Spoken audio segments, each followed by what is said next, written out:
নমস্কার, আমি রাজশ্রী। আমার বংশানাসি ফ্যামিলিতে তোমাদের সবাইকে জানাই ওয়েলকাম। আজ ছিল রবিবার, বিশাল গরম পড়েছে। তো সারা ওষুধে রুটি লুচি আমরা কেউ কিচ্ছু খাইনি। আজকে মা সকালবেলা একটু পরোটা করেছে আর আমি সিমুই করেছি। সিমুইটা সত্যি ভালো খেতে হয়েছে, সেই জন্য মায়ের দিকে তাকালাম, দেখো আমিও ভালো করতে পারি। যাই হোক, তো সিমুই দিয়ে পরোটা খেয়ে তারপর রেডি হয়ে এখন বেরোতে হবে এই ঘর দুপুরবেলা একটা নিমন্ত্রণ বাড়ি।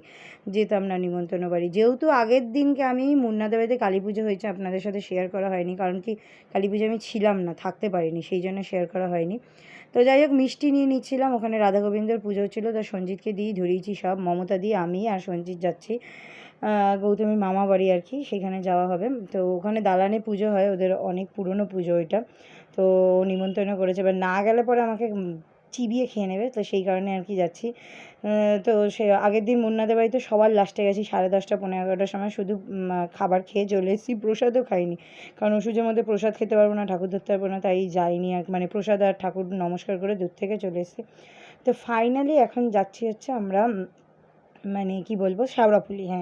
শ্যাওড়াফুলি এলাম, এসে দেখি প্রচণ্ড গরম, প্রচণ্ড গরম। এই দুপুরবেলা আমি প্লিজ সবাইকে জানাচ্ছি, সবাই আমাকে রাত্রিবেলা নিমন্ত্রণ করে, আমি হাসি মুখে যাব, কেউ আমাকে দুপুরবেলা নিমন্ত্রণ করবে না, আমি যাবো না, একদম ভালো লাগছে না আমার যেতে এত গরমে।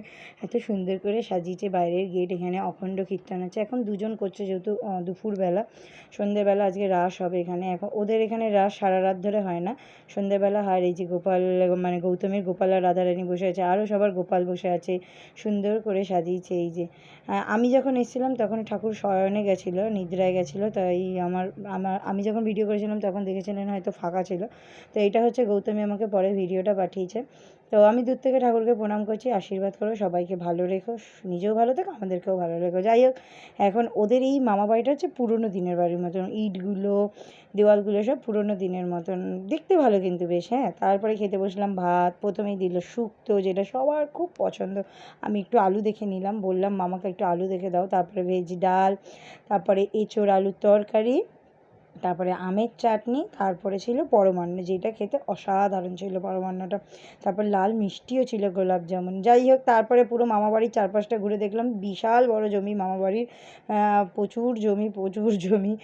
অনেকজন লোকজনও থাকে, ওদেরই বাড়ির লোকজন। তারপরে এই আম হয়েছে কত দেখলেন, বাপরে বাপ, এই আম গাছটা দেখে আমি ফিদা হয়ে গেলাম। আমার বাড়ি থেকেই একদম দেখা যায় রেল লাইন আর কি, মানে এখান দিয়েই আর কি শ্যাওড়াফুলির লাইন, তারকেশ্বর লাইনটা যায়, সেটা খুব সুন্দর দেখা যাচ্ছে। তারপরে এখানে ভাঁড়ের চায়ের ভাঁড় তৈরি হয়, সেটা রোদে দিয়েছিল, এখানে মেশিনটা ঘুরছিল, আর এই যে পরিয়ে রেখেছিল। তারপরে আর কি, তারপরে সৌরভদা আমাকে একটা ফুল পেড়ে দিল। সঞ্জিত পারবে না, লোকের গাছ থেকেও ফুল পারবে, এইসবও করবে না।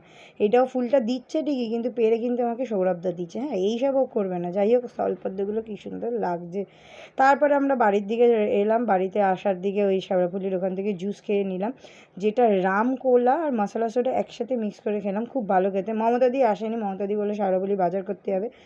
আর আমার প্রচণ্ড শরীর খুব খারাপ লাগছিলো, খুব অস্বস্তি লাগছিলো, ভিতর দিয়ে অস্বস্তি লাগছিলো, এক ওষুধ শ্যাম্পু করতে পারছি না মাথায় কদিন ধরে, খুব অস্বস্তি লাগছিলো। তারপর বাড়ি এসে একটু শুয়েই তারপরে গেলাম মুন্নাদের বাড়ি ঠাকুর ভাসান হয়ে গেছে, মুন্নাও ছিল না, মণি বরণ টরণ করে, কাকিমা বরণ টরণ করে, সোনার বুবাই ভাসান দিয়ে এসছে।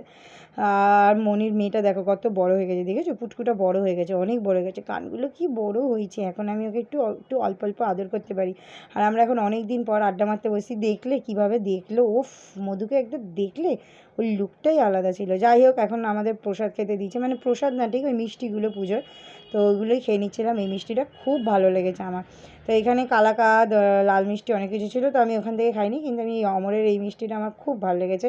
তো এটা যদি টাটকা খেতাম আরও ভালো লাগতো, নরম ছিল, ফ্রিজে রেখে একটু শক্ত গেছিলো, কিন্তু খুব সুন্দর টেস্ট। কিন্তু আমি কাজু বাদাম খাই না, তাই সঞ্জিতকে দিয়ে দিলাম, মানে আমার ভালো লাগে না কাজু বাদাম, কিশমিশ আমার ভালো লাগে। যাই হোক, বাড়ি ফিরছিলাম, ওই টাইমে সমু কল করলো, ও ফোন কিনেছে গত মানে 10 বছর পর ও গিয়ে একটা ফোন কিনলো।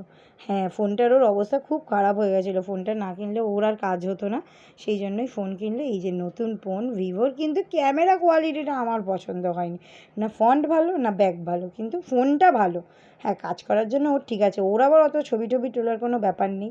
যাই হোক, তারপর আমরা এসে একটু হাওয়া দিচ্ছিলো বলে জোড়াপুকুর পাড়ে বসলাম 4 জনে মিলে। আমাদের আজকে কালো লাগছিলো, রাখিকে আজকে ফর্সা লাগছিলো। কেন রে রাখি, কী মেকআপ করেছিস? যাই হোক, মা আজকে করেছিল ফ্রাইড রাইস আর কুমড়োর বড়া আর পনির, এই খেয়ে আজকে রাতের ঘুম দেবো। ভিডিওটা ভালো লাগলে অবশ্যই শেয়ার করবেন। রাধে রাধে।